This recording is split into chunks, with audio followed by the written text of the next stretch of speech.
नमस्कार विद्यार्थियों, मैं हूं सोनू कुमार और स्वागत है आपका मैथ क्लासेस का डखरा में। देखिए, लास्ट वीडियो में हमने जो 12th का चैप्टर था 1.2 तक कंप्लीट कर लिया था। 12th वाली वीडियो की बात कर रहा हूं मैं, और आज हम लोग पढ़ने जा रहे हैं एक्सरसाइज नंबर 1.3। तो चलिए बात कर लेते हैं इसके बारे में। इसमें सबसे पहले आता है द्विचर संक्रिया। देखिए, इसमें सबसे पहला टॉपिक आता है द्विचर संक्रिया या द्विचर संक्रिया या द्विआधारी संक्रिया या द्विआधारी संक्रिया। द्विआधारी संक्रिया देखिए, मानते हैं कि थोड़ा सा स्लो चल रहा है क्योंकि थ्योरेटिकल पार्ट है, थोड़ा बहुत स्लो चल रहा होगा, लेकिन थोड़ा सा आप लोग पेशेंस रखें, आराम से हो जाएगा। हर एक वर्ड आपको समझ में आएगा, प्रॉमिस करता हूं, हर एक वर्ड आपको अच्छे से समझ में आएगा। चलिए बात करते हैं इसके लिए कि द्विचर संक्रिया जो होती है, द्विआधारी संक्रिया होती है, वो क्या होती है, किस टाइप की होती है। पहले तो मैं इसको समझाता हूं कि ये जो द्विआधारी संक्रिया होती है, ये एक प्रकार का नियम ही होती है, यानी कि ये हमारे पास जो होता है एक प्रकार का नियम ही होता है, उसके अकॉर्डिंग हमें काम करना होता है, बस कुछ नहीं होता ज्यादा, एक प्रकार का नियम होता है। और इसको स्टार से प्रदर्शित किया जाता है। इसको किससे डिनोट किया जाता है? स्टार से प्रदर्शित किया जाता है। तो चलिए पहले इसकी परिभाषा लिख लेते हैं और उसके बाद इसको समझने की कोशिश करते हैं। तो लिखेंगे किसी समुच्चय S पर, यहां से लिख रहा हूं, देखिए किसी समुच्चय S पर परिभाषित द्विचर या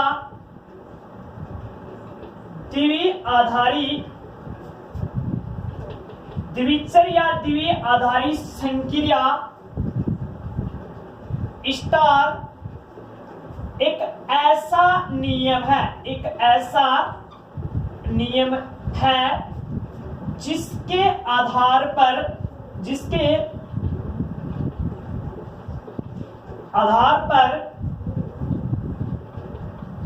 समुच्चय S के दो अवयवों से समुच्चय S का ही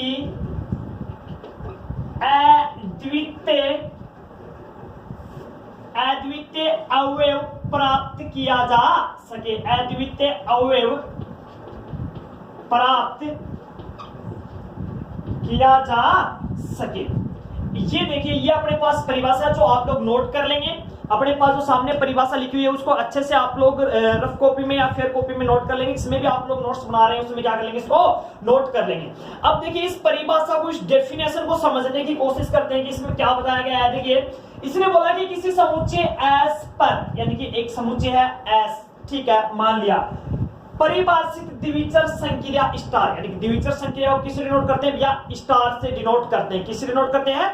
स्टार से डिनोट करते हैं। एक ऐसा नियम है, अर्थात ये क्या है, एक प्रकार का नियम है। ये क्या है? एक प्रकार का नियम है। और इस नियम के द्वारा हम लोग क्या कर सकते हैं उसकी बात करते हैं। इस नियम के द्वारा हम लोग क्या कर सकते हैं? देखिए, जिसके आधार पर, यानी कि किसके आधार पर? इस नियम के आधार पर। किसके आधार पर? या इस नियम के आधार पर समुच्चय S के दो अवयव से, समुच्चय जो S है उसके दो अवयव को लेकर, किसके आधार पे? स्टार के आधार पे करना है मैं काम तो, लेकिन दो अवयव लेंगे, कोई समुच्चय जो S है उसके दो अवयव लेंगे, उनको लेकर हमें समुच्चय S का अद्वितीय अवयव प्राप्त करना। अद्वितीय मतलब एक अवयव प्राप्त करना, लेकिन वो अवयव जो प्राप्त होगा वो कौन से समुच्चय का होगा? वो S का ही होगा। समुच्चय किसका होगा?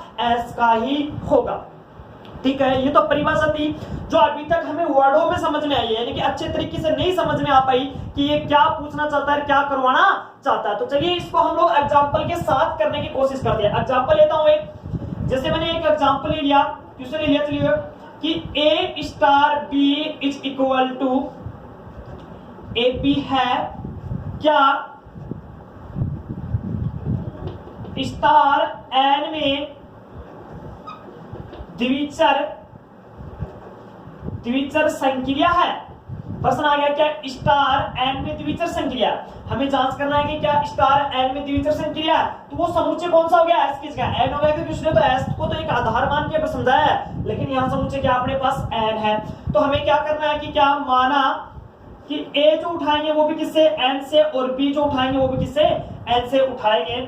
तो हमारे पास ए स्टार पी क्या आएगा भैया, एपी आएगा, तो जो एपी आएगा वो भी एन में ही बिलोंग करेगा। ये चीज कंफर्म है। कैसे कंफर्म है कि हमने जो ए अवयव लेना है वो भी एन से ही होना चाहिए। एन क्या भैया, नेचुरल नंबर की बात कर रहा है, किसकी बात कर रहा है, नेचुरल नंबर। नेचुरल नंबर यानी कि प्राकृत संख्या जो एक से स्टार्ट होती है, 1 2 3 4 यूं होती है। कोई भी मैंने उठा लिया, मान लिया कि ए तो ले लिया मैंने 2 और बी है वो ले लिया मैंने 3, ठीक है, इनके बीच स्टार लगाया तो मेरे पास कितना होगा भैया, एपी होगा ना, यानी कि 2 स्टार 3 का मतलब कितना होगा भैया, 2 गुणा 3 यानी कितना होगा टोटल 6। एपी का मतलब गुणा ही बीच में कोई साइन नहीं, तो 6, और ये 6 भी किसमें बिलोंग करा, देखिए एन में बिलोंग करा, क्योंकि एन में क्या आएगा, 6 भी आएगा। और यहाँ सिर्फ हम लोग लिखित में देंगे, यानी कि इनको आधार मान के सोल्व करवाएंगे। वैसे एग्जांपल से देख सकते हो आप लोग, कोई भी नेचुरल नंबर जो आप लोग उठाएंगे और इनमें रख के सोल्व करेंगे तो वो जो अवयव आएगा वो नेचुरल में ही अगर बिलोंग करता है, नेचुरल से बिलोंग करता है, तो ये जो स्टार होता है वो क्या होती है, द्विवीय आधारित संक्रिया है, अदरवाइज द्विवीय आधारित संक्रिया नहीं है। तो अब अपने दिमाग में आता है कि कोई एक तो क्वेश्चन ऐसा हो जो मतलब द्विवीय आधारित संक्रिया न हो, उसके लिए बात करते हैं। चलिए परिभाषा मिटा देता हूं, आप लोग इसको लिख लेंगे, नोट कर लेंगे, वीडियो को बैक करके भी आप लोग नोट कर सकते हो और फ्यूज करके भी नोट कर सकते हो। जैसे मैंने लिया कि A star P is equal to ले लिया ए माइनस बी ले लिया, ठीक है। हमें स्टार के बारे में बताना है कि क्या स्टार द्विचर संक्रिया है, क्या स्टार एक द्विचर संक्रिया, किसमें भैया, क्या स्टार एन में द्विचर संक्रिया है।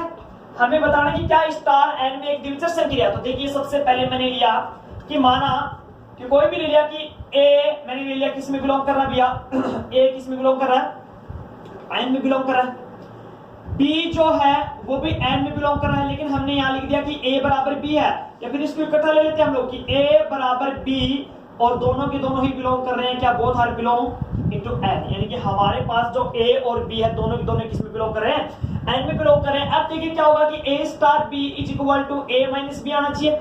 देखिए A star B is equal to A की जगह ए और माइनस बी का मान भी तो ए के बराबर ही है, देखिए मतलब ए ही ले लिया, कितना आ गया 0। जो एन में बिलोंग करेगा क्या, नहीं करेगा, क्योंकि एन कहां से स्टार्ट होता है, एन 1 2 3 4 यहां से स्टार्ट होता है। प्राकृत संख्या की बात करते हैं तो प्राकृत जो संख्या होती है वो 1 से स्टार्ट होती है, 1 2 3 4 डैश डैश कहां तक जाएगी, अनंत तक जाएगी। ये था अपने पास प्राकृत संख्या का मैटर। देखिए ये बिलोंग नहीं कर रहा ना, और परिभाषा क्या थी कि एस समुच्चय में परिभाषित स्टार एक ऐसा नियम है, एक नियम है जिसके द्वारा दो अवयवों को लेकर अगर हम उसके आधार पे काम करें तो जो नया अवयव प्राप्त होगा वो उस समुच्चय एस का ही प्राप्त होना चाहिए। लेकिन यहाँ इस एन का प्राप्त नहीं हुआ, तो लिख देंगे क्या कि स्टार एन में एक द्विचर और संक्रिया नहीं है, द्विचर संक्रिया नहीं है। अपने पास ये चीज भी क्लियर होगी कि द्विचर संक्रिया नहीं होगी। एक एग्जांपल और लेके देखना चाहते हो तो और भी ले लो, जैसे a star b is equal to b minus a ले लो। जैसे मैंने लिया a star b is equal to b star a ले लो, उल्टा सुल्टा कैसे भी ले लो। जैसे मैंने लिया कि a बराबर, एग्जांपल ही लेते डायरेक्ट, एक ले लिया, b बराबर ले लिया मैंने 2 ले लिया, या फिर a बराबर 1 ले लिया और b बराबर कितना ले लिया 2 ले लो, 3 ले लो, या फिर छोटा ले लो, ये ले लिया मैंने 2 और ये ले लिया मैंने 1। चलिए कितना आएगा देखते हैं। a star b is equal to b minus a था, तो b का मान कितना भैया 1 माइनस 2, तो कितना है -1, और -1 एन में बिलोंग करेगा, नहीं करेगा।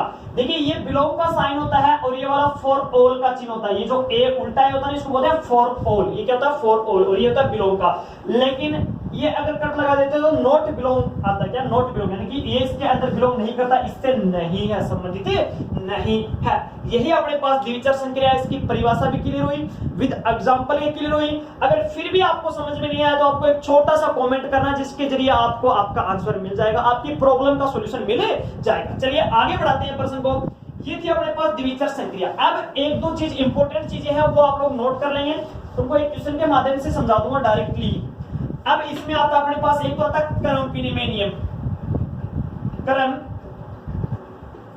विनिमय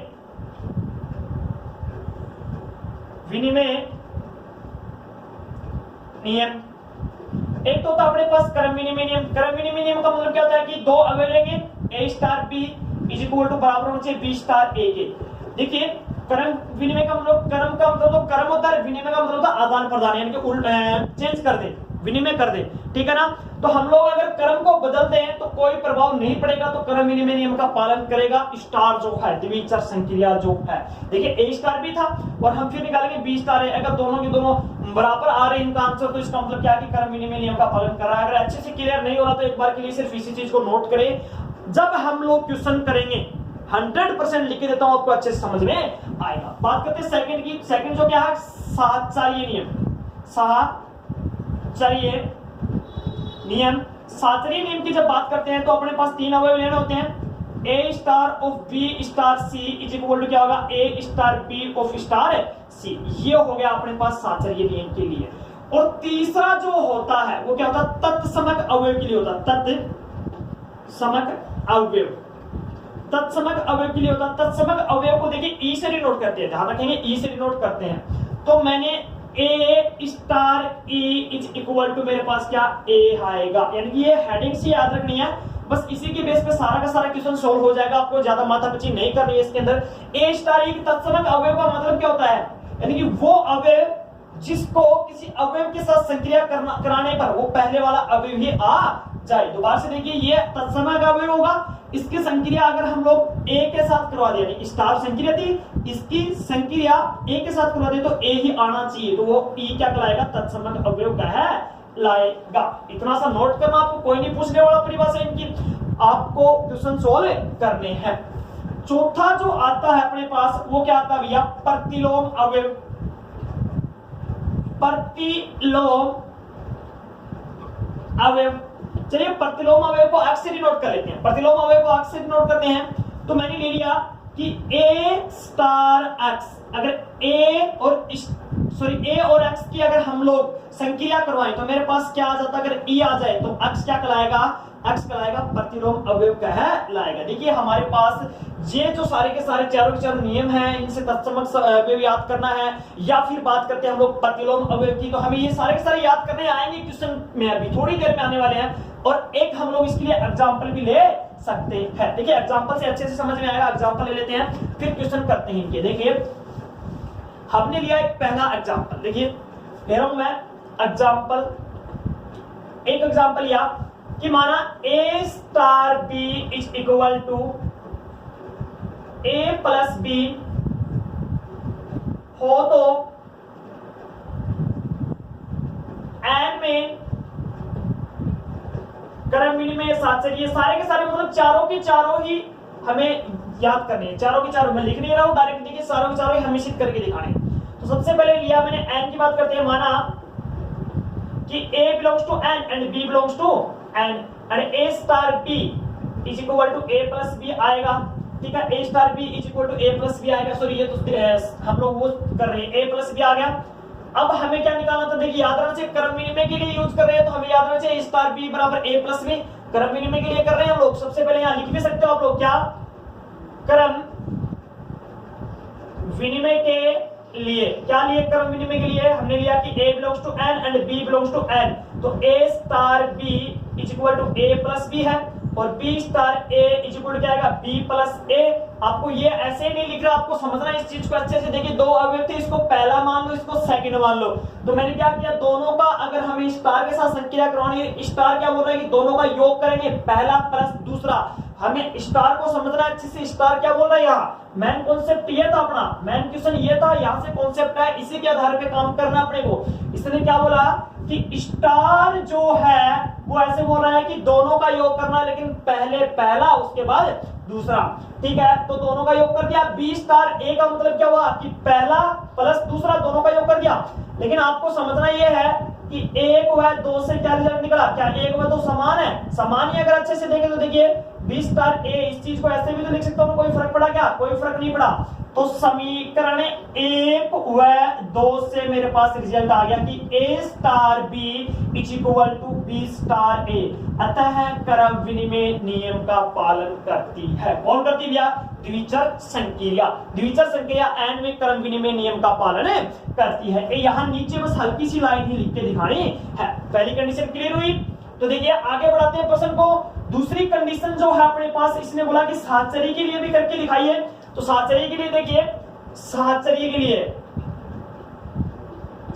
लिए देखिए कि A belongs to N, B belongs to N और C बिलोंग्स टू N, क्योंकि हमें याद रहनी चाहिए कंडीशन, ये वाली कंडीशन याद रहनी चाहिए कि साहचर्य आ गया तो 3 अवयव लेने पड़ेंगे A, B और C।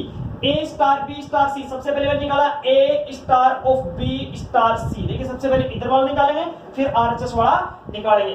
तो A स्टार ये है अपने पास। तो देखिए इसको बाहर वाले को छोड़ देते हैं, पहले ब्रैकेट वाले को सोल्व कर लेते हैं। ब्रैकेट वाला जो स्टार है वो किसके अकॉर्डिंग काम करेगा? जो पर्सन में उसके अकॉर्डिंग काम करेगा। बोलेगा क्या कि दोनों का योग कर दो। दोनों का योग क्या? बीच पहले कौन सा था? B, फिर क्या लगा दूं? प्लस, फिर क्या?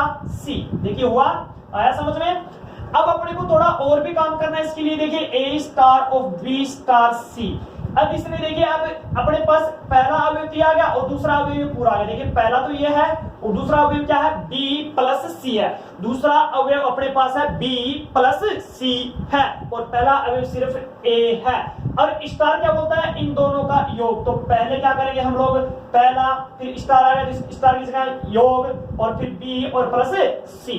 ये इसका आंसर आया। देखिए ये इसका आंसर आया, इसको दिया मैंने समीकरण नंबर 1। उसी प्रकार से मैंने निकाला क्या? A star of B of star C। देखिए सेकंड ये वाला लाइन याद रहना चाहिए आपको, A star B of star C। ये अगर चारों चीजें याद है तो आप आसानी से कर लोगे, कोई भी प्रॉब्लम नहीं आएगी। तो पहले ब्रैकेट वाले को सोल्व कर लेते हैं। A और B है, A और B है और स्टार का मतलब क्या दे रहेगा इसने कि योग। तो स्टार का मतलब क्या दे रहेगा? योग। तो A प्लस B, ये ब्रैकेट क्लियर हो गया और ये स्टार की जगह स्टार और ये लगा दिया मैंने C। अब थोड़ा और आगे बढ़ाते हैं। ये इस बार पहला अवयव हो गया, ये वाला कौन सा हो गया? दूसरा अवयव हो गया। तो हमें इन दोनों के लिए स्टार को काम में लेना है। स्टार क्या बोल रहा है कि योग करना है, स्टार तो ये बोला ना योग करना है। तो A प्लस B ये पहला और ये दूसरा स्टार की जगह योग। तो अब हमें देखना ये है, ये समीकरण नंबर 2। समीकरण 1 और 2 क्या सेम आंसर है? देखिए ये दोनों बराबर हैं तो ये दोनों भी तो बराबर होंगे ना। तो मतलब क्या निकला? A star B of A star B, A star of B star C is equal to A star B of star C। ये हो गया अपने पास बराबर। अगर ये कंडीशन आ जाती है तो इसका मतलब क्या हुआ कि अपने पास साहचर्य नियम का भी पालन करती है। द्विचर संक्रिया क्या करती है? साहचर्य नियम का भी पालन करती है। अब अगर हम लोग उठाते हैं तीसरा पॉइंट इसके लिए, देखिए तीसरा पॉइंट भी उठाएंगे। तीसरे पॉइंट में क्या बोला कि तत्समक अवयव ज्ञात करना है। क्या याद करना भैया? तत्समक अवयव। तत्समक अवयव के लिए क्या करना है? देखिए A star A is equal to A आना चाहिए। कंडीशन याद रहनी चाहिए भैया, पहले बताता हूं कंडीशन हमें याद रहनी चाहिए। A star E is equal to A आना चाहिए, ठीक है। लेकिन स्टार अब किसके अकॉर्डिंग काम करेगा? प्लस के अकॉर्डिंग काम करेगा ना। प्लस मतलब पहला अवयव, दूसरा अवयव E है और स्टार का मतलब प्लस है और बराबर में क्या था? A था। अब हमने यहां से E का मान निकाला तो E बराबर क्या आ गया? A minus A, that means E बराबर कितना आ गया? 0। अतः E का मान अपने पास आ चुका है। E का मान कितना आ गया? 0 आ गया। दोबारा से देखिए क्या कर दिया मैंने, इतना जल्दी से नहीं किया, आराम से किया, बस आराम से समझ लो आप लोग। तो क्या करेंगे? A स्टार E बराबर A होता है। तत्समक अवयव के लिए कंडीशन ये होती है, हाँ होती है। अब हमें स्टार का मतलब समझना है। जो प्रश्न में दे रखा, देखिए काफी प्रश्नों में माइनस दे देगा, गुणा दे देगा, भाग दे देगा, लेकिन इस प्रश्न के अकॉर्डिंग हमें प्लस दे रखा है। प्लस दे रखा तो हमने क्या लगाया? प्लस E और बराबर E। तो अब हम लोग क्या करेंगे? इसको सोल्व करेंगे। E का मान तो हमें निकालना ही ना, तत्समक अवयव तो याद करना ही है। तो इसको सिंगल कर देंगे, इसको उधर ट्रांसफर करेंगे, कितना आंसर आ जाएगा? 0 आ जाएगा। इसी प्रकार से देखिए प्रतिलोम की बात करते हैं। प्रतिलोम के लिए क्या था? A स्टार x बराबर E, यही कंडीशन थी। देखिए प्रतिलोम के लिए ये रहा अपने पास, क्या थी? यही कंडीशन थी। A स्टार x बराबर E था। A स्टार x बराबर E था तो अब हम लोग इसके लिए स्टार क्या बोलता है? स्टार तो बोलता है कि पहला अवयव प्लस दूसरा अवयव होना चाहिए। तो ये पहला, ये दूसरा और स्टार का मतलब योग और बराबर E। ई का कहां से मान रखेंगे, ई का मान यहां से रखेंगे, ई का मान कितना भैया 0 है। तो यहां से मैंने x का मान निकाल दिया -a, यानी कि अपने पास प्रतिलोम अवयव क्या है, माइनस का a है। इस स्टार संक्रिया के लिए क्या होगा, अपने पास प्रतिलोम अवयव क्या होगा, -a होगा। और यहां से देखिए हमें एक चीज और सीखने को मिलती है, क्या कि प्रतिलोम अवयव तभी निकल सकता है जब हमें क्या याद हो, हमें तत्समक अवयव याद हो, क्योंकि तत्समक अवयव की वैल्यू रखनी पड़ती है आगे। अगर तत्समक अवयव नहीं है तो हम लोग x का मान नहीं प्राप्त कर सकते। ठीक है, चलिए अब बढ़ाते हैं हम लोग इसको आगे।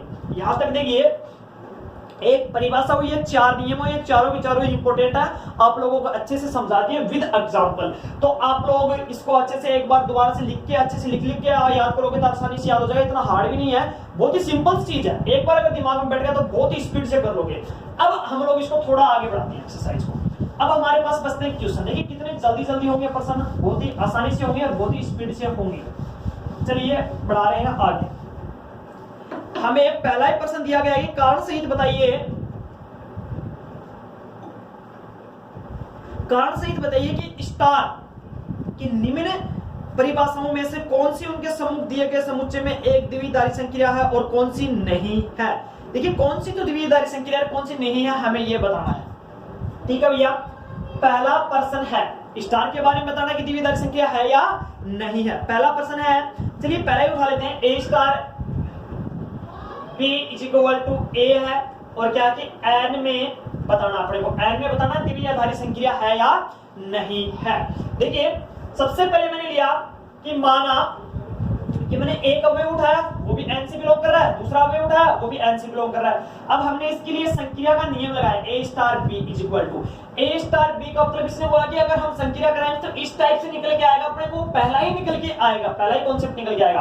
तो हमने सॉरी पहला ही अवयव निकल के आएगा, तो पहला ही आ गया, तो ये अपने पास तो हो गया, अपने पास क्या कि पहला अवयव आ गया, सॉल्यूशन हो गया। लेकिन पहला अवयव भी तो n में बिलोंग करता है, तो ये बिलोंग क्या करेगा, n में। तो हमारे पास क्या मतलब निकला इसका कि अतः है स्टार n में, अतः है स्टार n में द्विचर संक्रिया है। यहां लगा देंगे for all A belongs to n and B also belongs to n, संक्रिया है। ये पहला क्वेश्चन कंप्लीट हो गया। पहले में पहला 3-4 प्रश्न है इकट्ठे, देखिए कुछ कर लेते हैं, कुछ आप लोग करेंगे। दूसरे प्रश्न की चलिए चौथा प्रश्न करवाता हूं, A स्टार B = A/B और ये दे रखा अपने को Q में। देखिए पहले तो आप लोग ये क्लियर करो कि Q क्या आ जाता है। देखिए n तो होता है नेचुरल नंबर, प्राकृत संख्या। Q होती है परिमेय संख्या। परिमेय संख्या कौन सी भैया, P/Q के रूप में लिखते हैं। ये वाली कौन सी, 1 2 3 4, ये वाले तो साइड में लिख लेना हल्के से, 1 2 3 4 प्राकृत संख्याएं, 1 से लेके अनंत तक की संख्याएं। Q की बात करते हैं जिन्हें P/Q के रूप में आती है, यानी कि बटे में जो भी आगे ना वो क्या होती है Q, जिसको क्या होते हैं हम लोग परिमेय संख्या बोलते हैं। एक आता है W, जिसको बोलते हैं होल नंबर, तो 0 से स्टार्ट होती है, 0 1 2 3 आगे तक अनंत तक जाते हैं। यानी कि इसमें एक ही फर्क होता है 0 का, इसमें 0 होता है, इसमें 0 नहीं होता है। एक होता है अपने पास Z, पूर्णांक संख्या। पूर्णांक संख्या मतलब पूरे अंक, यानी कि माइनस वाले भी और प्लस वाले भी और 0 भी शामिल है।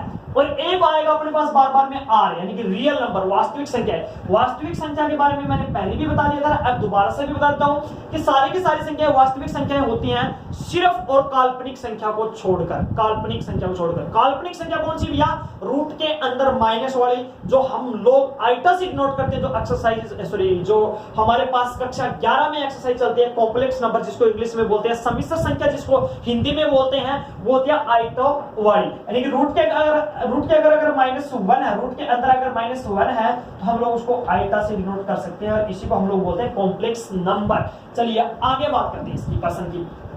क्यू में ये था कि क्यू में हमें पता करना कि क्या स्टार द्विचर संख्या है। तो सबसे पहले मैंने लिया कि माना A belongs to Q और B also belongs to Q, दोनों क्यू में बिलोंग करते हैं।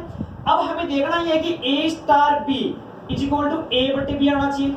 आ गया भैया, तो क्या ये भी बिलोंग करेगा, बिल्कुल भाई साहब ये भी क्यू में ही बिलोंग करेगा, बट्टे में आ रहा ना कोई चीज। जैसे मैंने ले लिया, देखिए 1/2 ले लिया जो बिलोंग कर रहा है किसमें, क्यू में। एक ले लिया मैंने 1/3 जो क्यू में बिलोंग कर रहा है, तो मैंने स्टार लगाया ना 1/2 स्टार 1/3, तो क्या आया, इसका मतलब क्या है कि दोनों का बटा है, तो 1/2 और 1/3, तो ये ऊपर चला जाएगा और ये नीचे आ जाएगा, कितना हो जाएगा 3/2। देखिए बिना सोल्व कर लेना, इससे मतलब नहीं अपने को 3/2। 3/2 है तो भिन्न ना, मतलब निकल के तो क्यू से आएंगे ना, क्यू यानी कि क्या, परिमेय संख्या है, तो ये परिमेय संख्या ना बहुत सी होती है, परिमेय संख्या भी है तो उन्हीं से ना, तो बिलोंग करेगा कहां, किसके लिए भैया, ये एग्जांपल के साथ समझाया था, फॉर ऑल किसके लिए भैया, A belongs to Q and B belongs to किसमें भैया, क्यू के लिए। तो हम लोग लिख सकते हैं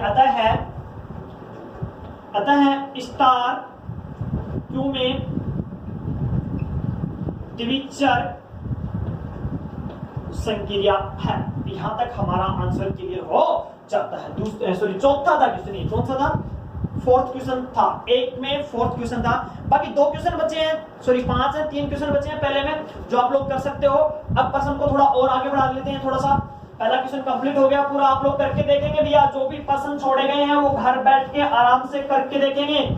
अगर नहीं आ पाता है, क्वेश्चन नहीं कर पाते हो, तो आपको कुछ नहीं करना, व्हाट्सएप करना है या फिर कमेंट बॉक्स में जाके एक छोटा सा कमेंट करना है, ठीक है ना, क्या करना है, कमेंट बॉक्स में जाकर एक्सरसाइज लगानी है और क्वेश्चन नंबर लगाना है, या फिर कोई एग्जांपल है तो एग्जांपल नंबर लगाना है, मैं उसका वीडियो बना के आप तक पहुंचाने की पूरी कोशिश करूंगा। चलिए आगे बढ़ाते हैं और प्रश्न को।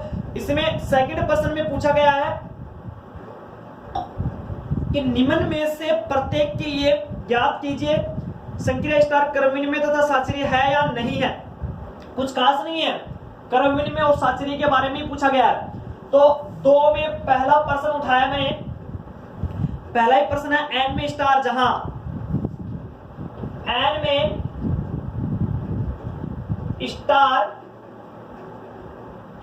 में स्टार जहां A star B is equal to 2 की पावर ए बी, 2 की पावर क्या अपने पास ए बी है, ये सोल्व करना अपने को। तो हमें सोल्व करना है, देखिए इस चीज को सोल्व करना है क्रम विनिमय और साहचर्य के लिए। किस के लिए करना है, क्रम विनिमय और क्या भैया, साहचर्य के लिए सोल्व करना, क्रम विनिमय और साहचर्य के लिए सोल्व करना। तो सबसे पहले मैंने माना कि A बिलोंग्स टू किसमें भैया, N, और B also belongs to N, ठीक है, लिया। फिर मैंने निकाला कि क्रम विनिमय के लिए निकाल रहे हैं यहाँ पे, क्या, क्रम विनिमय के लिए, क्रम विनिमय के लिए तो क्या निकाला कि A स्टार B का मतलब क्या आएगा, 2 की पावर ए बी आएगा, यही तो बोला ना, ये कॉन्सेप्ट था मैंने अपना, यही आएगा। अब मैंने निकाला कि क्रम विनिमय क्या था, A star B is equal to B star A, A star B का वैल्यू तो निकाल लिया, तो हम क्या निकालेंगे, B स्टार A का वैल्यू और निकालेंगे। तो इसका मतलब हो गया 2 की पावर BA, देखिए पहला अवयव पहले आना चाहिए, दूसरा अवयव बाद में आना चाहिए, और इसी चीज को मैं लिख सकता हूं AB। तो इनसे समीकरण 1 व 2 से क्या रिजल्ट निकलता है, क्या कि समीकरण 1 व 2 से मेरे पास रिजल्ट निकलता है कि A star B is equal to B star A, ये अपने पास रिजल्ट निकलता है। अतः स्टार N में क्रम विनिमय नियम का पालन करती है, क्रम विनिमय नियम का पालन करती है, ये तो हो गया इसका क्रम विनिमय नियम। अब हमें देखना आगे क्या, साहचर्य नियम की बात करते हैं। तो यहां लिख लेते हैं भैया साहचर्य के लिए, साहचर्य की बात करते हैं। साहचर्य की बात करते हैं तो हमारे पास 3 अवयव लेने हैं अपने को। 3 अवयव में पहला ए लिया जो बिलोंग करेगा किसमें, एन में, देखिए एन से उठाने हैं, बी भी लिया मैंने जो एन में बिलोंग कर रहा है, और एक ले लिया सी जो भी किसमें बिलोंग कर रहा है, एन में ही बिलोंग कर रहा है। देखिए A star of B star सी का मान निकालते हैं, A star of B star सी का मान निकालते हैं। ए को मैंने बाहर वाले को यूं ही छोड़ दिया, अंदर ब्रैकेट वाले को सोल्व कर लिया। ब्रैकेट वाला क्या होता है, 2 की पावर BC, ठीक है, ए star of B star C. ये देखिए अब ये पहला अवयव है और ये कौन सा हो गया भैया, दूसरा अवयव हो गया। तो हमें क्या करना था, नियम क्या बोल रहा है कि 2 अवयव हैं उनको गुणा करके ऊपर लिख देंगे, लेकिन आधार क्या लेंगे, 2 लेंगे, आधार क्या लेंगे, 2 लेंगे। देखिए इन दोनों का गुणा करके लिखा मैंने ए 2 की पावर BC और आधार क्या ले लिया मैंने, 2 ले लिया, ठीक है। इसका मान तो ये आ गया, इसको दिया मैंने समीकरण नंबर 1। अब दूसरा निकालते हैं कौन सा कि A star B of star C की बात करना, यहां तक पहुंच गए थे हम लोग, इसको थोड़ा और सोल्व करते हैं आगे। A star of B star C is equal to कितना हो गया, 2। देखिए ये दोनों गुणा है तो मैं इस चीज को ऐसे लिख सकता हूं कि 2 की पावर BC डॉट A। तो हमारे पास इसका जो आंसर आता है कितना हो गया, देखिए घात के ऊपर घात होती है तो परस्पर गुणा हो जाती है, कितना हो गया 4 की पावर bc डॉट a, अर्थात a star of b star c का मान कितना आ गया, 4 की पावर a b c आ गया, a b c आ गया। इसको दे दो समीकरण नंबर 1। इसी प्रकार से मैंने निकाला क्या कि a star b of star c की बात करते हैं तो कितना आ गया, 2 की power a b of star c आ गया। यहां से कितना आ गया, 2 की पावर a b, और मेरे पास इनका गुणा आना था भैया, तो ये रहा इनका गुणा, और 2 ले लिया मैंने पावर में, तो यहां से ले लिया। अपने पास 2 पावर में आने के बाद में क्या बचता है कि a star b of star c का मान सोल्व करते हुए कितना आ गया, 4 की पावर, मेरे पास डायरेक्ट लिख देता हूं a b c आ गया समीकरण नंबर 2। यहां से देखिए ये समीकरण 1 हुआ 2 से क्या पता चलता है, समीकरण 1 हुआ 2 से क्या आया कि a star b star c is equal to कितना आ गया, a star b of star c। यहां तक हमारा सॉल्यूशन हो गया। तो हम लोग इसके लिए लिख सकते हैं कि अतः है स्टार n में साचर्य नियम का पालन करता है। देखिए विद्यार्थियों, ज्यादा वीडियो लंबा नहीं बनाना चाहता, इसलिए आज हम लोग यहां तक ही प्रश्न करेंगे, और जो आगे के प्रश्न है वो हम लोग लेके चलेंगे नेक्स्ट वीडियो में। तब तक आप लोग घर रहिए, सेफ रहिए और पढ़ते रहिए। अगर किसी क्वेश्चन में कोई किसी भी टाइप की प्रॉब्लम आए तो आपको कुछ नहीं करना, या तो छोटा सा व्हाट्सअप कर सकते हो, या फिर आप लोग कमेंट बॉक्स में जाके हल्का सा कमेंट कर सकते हो विद क्वेश्चन नंबर। चलिए तब तक के लिए धन्यवाद।